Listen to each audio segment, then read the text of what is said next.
रात को मेजर लोबो मेरे पास पहुंच गया। उसकी आंखों में बदस्तूर तशवीश के आसार पाए जाते थे। उसने उलझे हुए अंदाज में कहा, मिस्टर अली, लिमाटू कबाइल की तादाद बहुत कम नहीं है। अगर हमारे बाकी साथियों के आने से कबल ही उन लोगों ने हम पर हमला कर दिया तो क्या हमारे लिए मुश्किल नहीं हो जाएगी? या फिर जो लोग यहाँ आकर ये कार्रवाई कर रहे हैं वो किसी वक्त कैंप पर हमला आवर नहीं होंगे? इसके लिए हमें फौरी तौर पर क्या बंदोबस्त करना चाहिए? मैंने कहा, तुमने बिल्कुल ठीक सोचा लोबो, ये खतरा मौजूद है और फिलहाल इससे निपटने के लिए यही किया जा सकता है कि रात के लिए हम 4 गश्ती टोलियां बना दें जो कैंप के बाहर अतराफ पर निगाह रखें। कैंप में रात के वक्त तेज रोशनी रखी जाए ताकि अतराफ के मनाजिर निगाहों से ओझल न हो, और तुम भी अपने आदमियों को मुस्तैद रहने की ताकीद कर दो ताकि किसी भी खतरनाक सूरत हाल से आसानी से निपटा जा सके। लोबो ने कहा, मैं सब कुछ आपकी हिदायत के मुताबिक ही करूंगा और उसके साथ ही हमें दारुल हुकूमत को पैगाम दे देना चाहिए कि लिमाटू से छेड़छाड़ शुरू हो गई है। लोबो ने मेरी हिदायत के मुताबिक ही अमल किया। छोटे छोटे टीलों पर मशीन गन्नें फिट कर ली गईं। ये टीले कैंप के 3 अतराफ में थे, लेकिन ऐसी जगह थे कि कैंप के हर हिस्से पर निगाह रखी जा सकती थी। खुसूसी तौर पर कार्रवाई करके तार बिछाए गए और उन टीलों तक रोशनी ले जाई गई ताकि रात के वक्त न सिर्फ अतराफ पर निगाह रखी जाए बल्कि उन टीलों के जरिए सर्च लाइटें गर्दिश करती रहें और आसपास भी निगाह रखी जा सके। यही तरीका था फिलहाल लिमाटू से मुकाबला करने का, वरना हमारे साथियों की तादाद भी बहुत कम थी। 3 दिन गुजर गए। अबर आलूद मौसम बदस्तूर था और उसमें कोई तब्दीली नहीं हुई। लोबो के इंकशाफ के बाद मैंने उन चट्टानों का जायजा लिया था जहां स्याह रंग का कोई सयाल स्प्रे किया गया था। मशीनें चारों तरफ लगा दी गई थीं और मैंने महसूस किया था कि जहां से खुदाई का आगाज होने वाला है उस जगह को उन्होंने आम निगाहों से पोशीदा करने की कोशिश की है। जाहिर है आम निगाहें मेरी या जनरल टेरेस के साथियों की ही हो सकती थी। ये तजस्सुस मेरे जहन में जड़ पकड़ता जा रहा था कि आखिर वो यहाँ से क्या चीज बरामद करना चाहते हैं। रात का गश्त करने वाली टोलियां एक मखसूस फासले पर गश्त करती रहती थीं, लेकिन इस अरसे में कोई भी नजर नहीं आया था। यूं महसूस होता था जैसे अब इन अतराफ में कोई न हो। लेकिन एक सुबह हमारे इस ख्याल की तरदीद हो गई। न सिर्फ तरदीद बल्कि एक ऐसा वाकया पेश आया जो इंतहाई हौलनाक था। मौसम बदस्तूर अबर आलूद था और हल्की हल्की बूंदाबांदी हो रही थी। हवा बंद हो गई थी। फजा पर हब्स तारी था। दफतन एक पहाड़ी टेकरी से सीटियों की आवाजें बुलंद हुईं। ये सीटियां उन मोर्चा बंदों की थीं जो बुलंदियों पर अतराफ में निगाहें जमाए बैठे थे। सीटियों की आवाज पर दूसरी तरफ से भी सीटियां उभरने लगीं और मैं फौरन ही अपनी रिहाइश गाह से बाहर निकल आया। अहाते के अंदर ही मैंने एक ऐसी जगह का रुख किया जो एक पहाड़ी टीले की शक्ल में थी और बुलंदी पर पहुंच गया। वो मंजर मेरी निगाहों के सामने ही था। 5 घुड़सवार थे जिनके जिस्म स्याह तवे की मानंद थे। वो पांचों सुस्त रफ्तारी से कैंप की जानिब बढ़ रहे थे। घोड़ों की पुश्त पर वो पत्थर के बुतों की मानंद साकित थे। उनके जिस्म भी उन वैश्यों की तरह बरहना थे जिन्हें हमने खुद पर हमला आवर होते हुए देखा, लेकिन उनकी गर्दनों में एक अजीब सी माला पड़ी हुई थी जो छोटे छोटे चौकोर डिब्बों की शक्ल में थी। कमर पर भी वैसे ही डिब्बे बंधे हुए थे और बाजुओं पर भी। उनकी रफ्तार ज्यादा तेज नहीं थी। सीटियों की आवाजें उन्हीं की आमद का इशारा कर रही थीं। वो लोग उस वक्त कैंप से तकरीबन 1 फरलांग के फासले पर थे और हमारे आदमियों के निशाने पर थे। यानी अगर वो कोई हरकत करने की कोशिश करते तो उन पर गोलियों की बाढ़ मारी जा सकती थी। उनके पास हमें तीर कमान भी नजर नहीं आ रहे थे। कैंप से 1 फरलांग के फासले पर आकर वो रुक गए और चंद लम्हे इसी तरह खामोश खड़े रहे। फिर दफतन उनके हलक से वहशतज़दा आवाजें निकली और उन्होंने अपने घोड़े बरकरफ्तारी से एक दूसरे से अलग कर लिए। फिर वो एक निस्फ दायरे की सूरत बनाकर कैंप की तरफ दौड़े। उनका अंदाज इतना वहशतनाक था कि मैं खुद भी मुतहय्यर रह गया। लेकिन दफतन एक टिकरी पर से उन पर फायरिंग हुई। ये अंदाजा तो लगा ही लिया गया था कि वो किसी खैर सगाली के मिशन पर नहीं आए थे। टिकरी पर से चली हुई गोलियां एक घुड़सवार के बदन पर लगीं और मेरी आंखों में चकाचौंध पैदा हो गई। गोलियों ने जैसे ही घुड़सवार को छुआ, दफतन ही फजा में एक ऐसा हौलनाक धमाका सुनाई दिया कि चंद लम्हे के लिए इंसान समाज से महरूम हो जाए। बिल्कुल ऐसा ही लगा था जैसे कई 1000 टन वजनी बम फट गया हो। फजा में इतनी तेज रोशनी पैदा हुई थी कि आंखें बंद हो गईं। घोड़े के और उस शख्स के चीथड़े क्या, शायद खून की बूंदें भी दस्तयाब न हो सकती। जिस जगह वो था वहां एक गहरा गड्ढा पड़ा हुआ था, लेकिन बाकी 4 घुड़सवार महफूज थे। मुझे भी सूरत हाल का किसी हद तक अंदाजा हो गया था और मैं हक्का बक्का खड़ा था। दफतन ही टेकरी पर से गोलियों की दूसरी बाढ़ मारी गई और फिर वैसा ही हौलनाक धमाका सुनाई दिया। बदन लरस गया था। कैंप में इस तरह सुकूत छा गया था जैसे वहां किसी जी रूह का वजूद ही ना हो। किसी की समझ में कोई बात ही नहीं आ रही थी और दूसरों को क्या कहता, खुद मेरी अपनी कैफियत भी उनसे मुख्तलिफ नहीं थी। आन की आन में घुड़सवार खारदार तारों के करीब पहुंचे और चूंकि उसका फाटक बहुत ज्यादा बुलंद नहीं था, इसलिए दफतन उनके घोड़ों ने जकंदें भरी और फाटक को उबूर करते हुए अहाते में दाखिल हो गए। मुझे एक लम्हे के लिए 1000वें हिस्से में ये एहसास हो गया था कि कोई खौफनाक वाकया पेश आने वाला है, और ऐसा ही हुआ। कैंप के अंदर भी उनकी मज़ाहमत की गई थी और इस मज़ाहमत के नतीजे में वैसे ही धमाके पैदा हुए थे। मैं टीले से नीचे लुढ़क आया था, इसलिए जिस्म के खुले हुए हिस्सों पर गहरी खराशें भी आई थीं। आसाब इस हद तक कशीदा हो रहे थे कि गिरने के बाद चंद लम्हे तक उठ भी न सका। पूरे कैंप में शोर बुलंद हो रहा था और किसी की समझ में नहीं आ रहा था कि क्या करे। पता नहीं उन धमाकों से छोटे पहाड़ी टीलों पर चढ़े हुए गोयटे हिल के फौजी जवानों पर क्या बीती थी। मेरे लिए खुद पर ही काबू पाना मुश्किल हो रहा था। बहरहाल संभल कर उठा और अहमकों की तरह ही चारों तरफ दौड़ने लगा। मेजर लोबो उस वक्त कैंप में मौजूद नहीं था। मैं आग और धुएं के उस बादल को देखने लगा जो चंद खैमों से बुलंद हो रहा था। बाकी खैमे महफूज थे, अलबत्ता बेशुमार लोग जख्मों से कराह रहे थे और जो शदीद जख्मी नहीं थे वो इधर उधर दौड़ते फिर रहे थे। मैं ज़हनी तौर पर मुअत्तल सा हो गया था। एक बात भी समझ में नहीं आ रही थी कि क्या किया जाए। थोड़ी ही देर के बाद मेजर लोबो बहुत से फौजी जवानों के साथ अंदर दाखिल हो गया और उसने इमदादी कार्रवाई शुरू कर दी। 16 आदमी जख्मी हो गए थे और एक जगह चट्टानों के दरमियान काफी तबाही फैली थी। यहाँ मौजूद मशीनें बुरी तरह तबाह बर्बाद हो गई थीं। चट्टानें दरमियान से फट गई थीं और उन पर गोश्त के लोथड़े चिपके हुए थे। हैरतअंगेज बात यह थी कि इन खौफनाक धमाकों से मशीनों और जमीन को तो शदीद नुकसान पहुंचा था, लेकिन कैंप में मौजूद लोगों में से किसी की जान नहीं गई थी। अलबत्ता चंद अफराद शदीद जख्मी हो गए थे। उन 3 घुड़सवारों का नामो निशान भी मिट गया था जो कैंप में दाखिल हुए थे। शदीद अफरा तफरी का आलम था। मेजर लोबो सूरत हाल पर गुफ्तगू करने की बजाय जख्मियों की देखभाल में मसरूफ हो गया।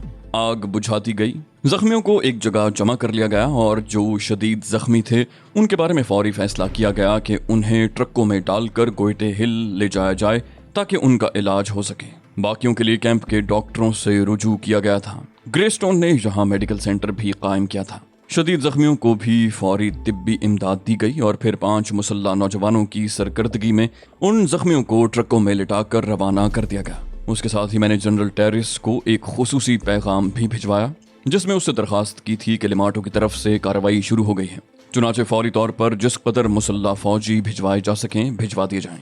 ये हंगामा शाम तक जारी रहा था। कैंप की हालत तबाह हो गई थी। लोबो बेचारा अपने फराइज पूरे कर रहा था। दूसरी तरफ ग्रेस्टोन के कारकुन और आला ओहदेदार अपनी कार्रवाइयों में मसरूफ थे। ये हकीकत थी कि यहाँ खुदाई के लिए ठेका दिया गया था।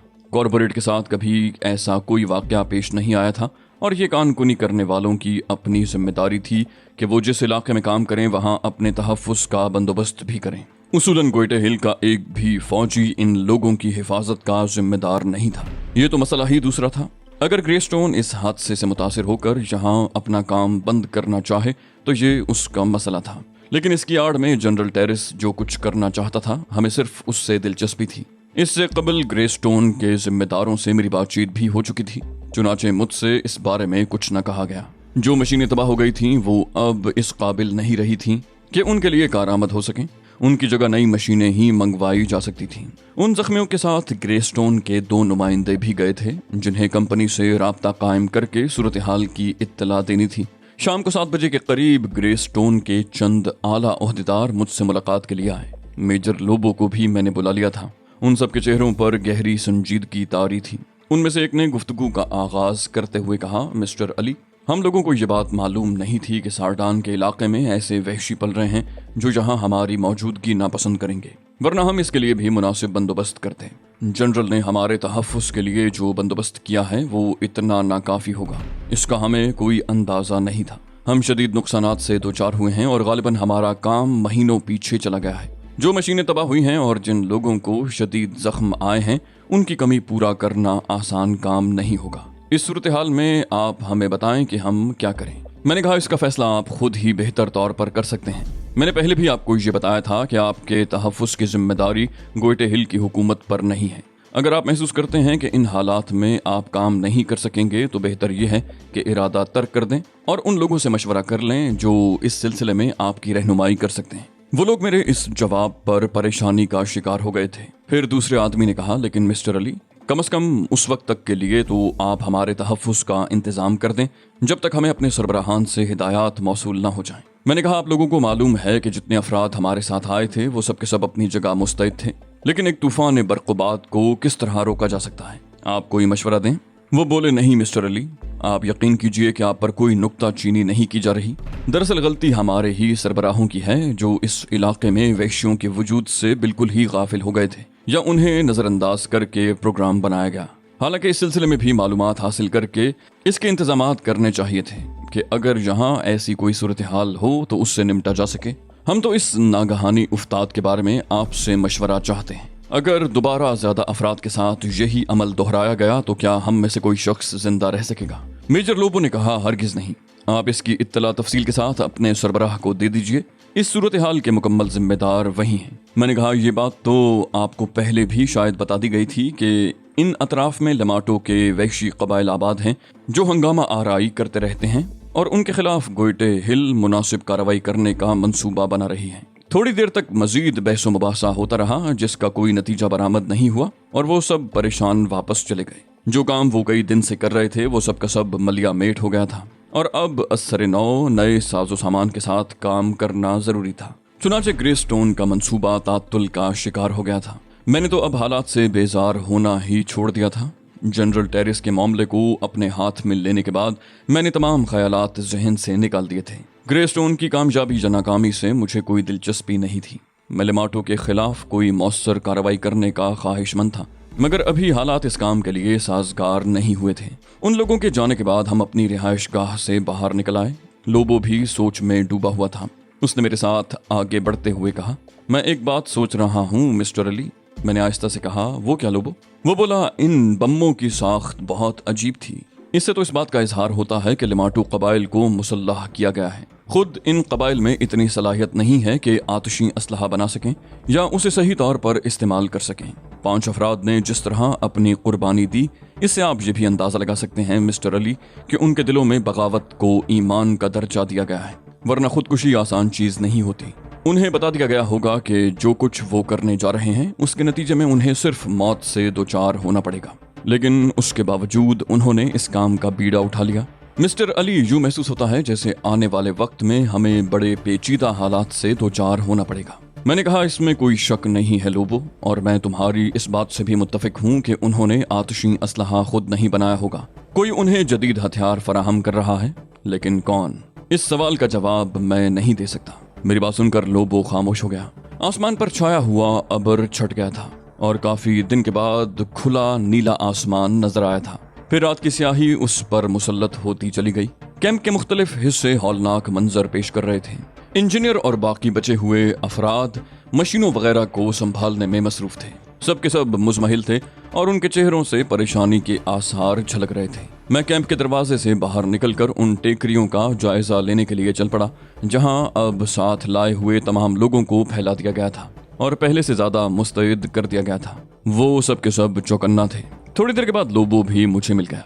हमने रात का खाना बाहर एक टेकरी पर ही खाया। मैं खुद भी आधी रात तक जागने का फैसला कर चुका था। शफाफ आसमान पर सितारे जगमगाने लगे। चांद जरा देर बाद निकलने वाला था।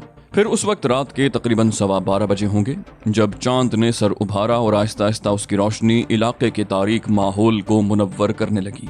टेकरी ही से बैठे बैठे मैंने कैंप में कुछ अफरा तफरी देखी। न जाने वो लोग किस उलझन का शिकार थे। मैंने दूरबीन आंखों से लगाई और उन लोगों की भाग दौड़ देखने लगा। फिर दफतन मैं चौंक पड़ा। कैंप के अंदरूनी हिस्से में चट्टानों में पड़ी हुई दरारें रोशनी उगल रही थीं। ये वही इलाका था जहां खुदाई शुरू होने वाली थी और ये वही चट्टानें थीं जिन पर स्याह रंग का पेंट कर दिया गया था।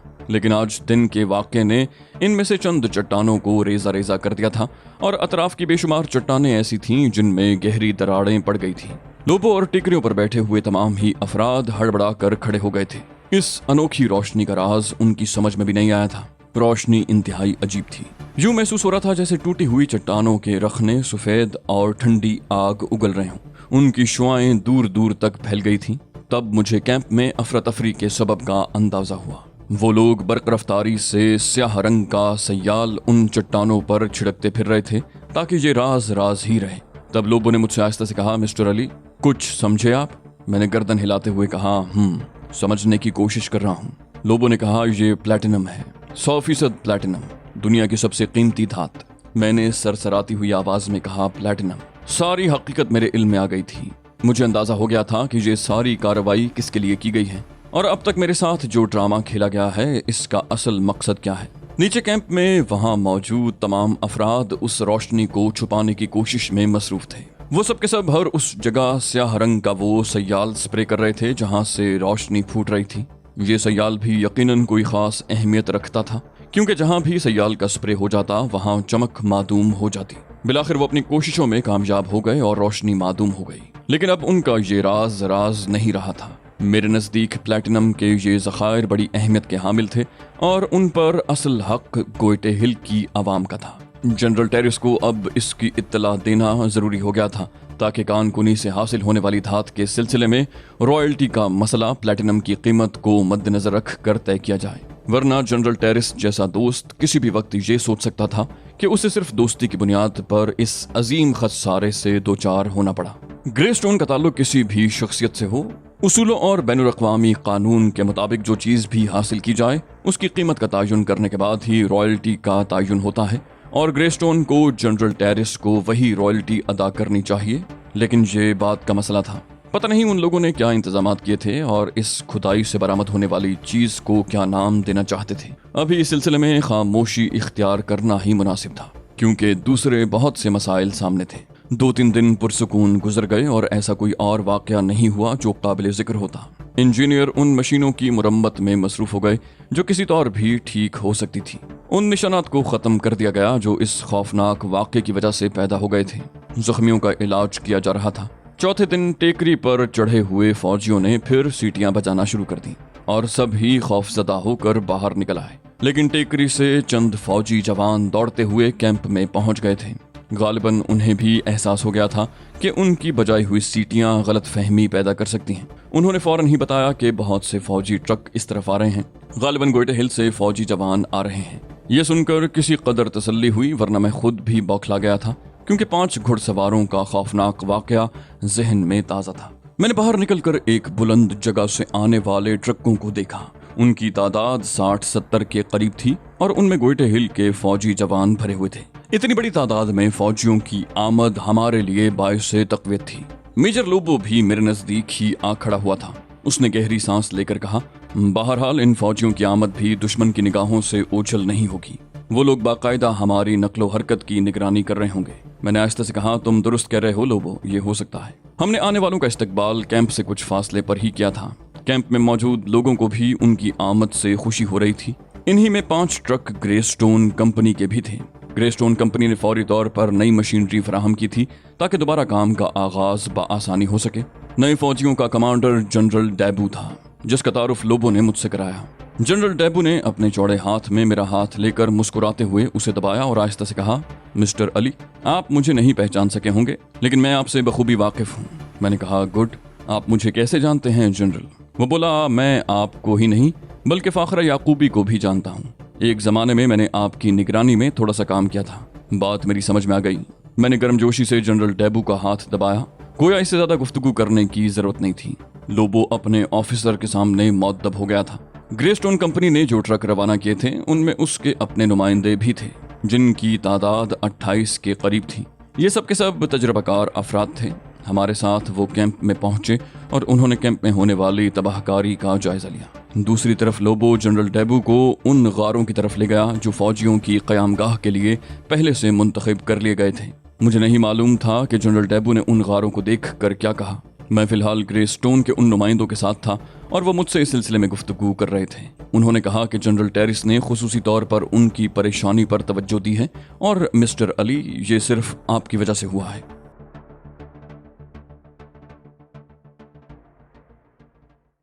तो दोस्तों, ये थी हमारी आज की एपिसोड। उम्मीद करते हैं आपको हमारी कहानी पसंद आई होगी। जाने से पहले इस वीडियो को लाइक कीजिए और शेयर करना मत भूलिए।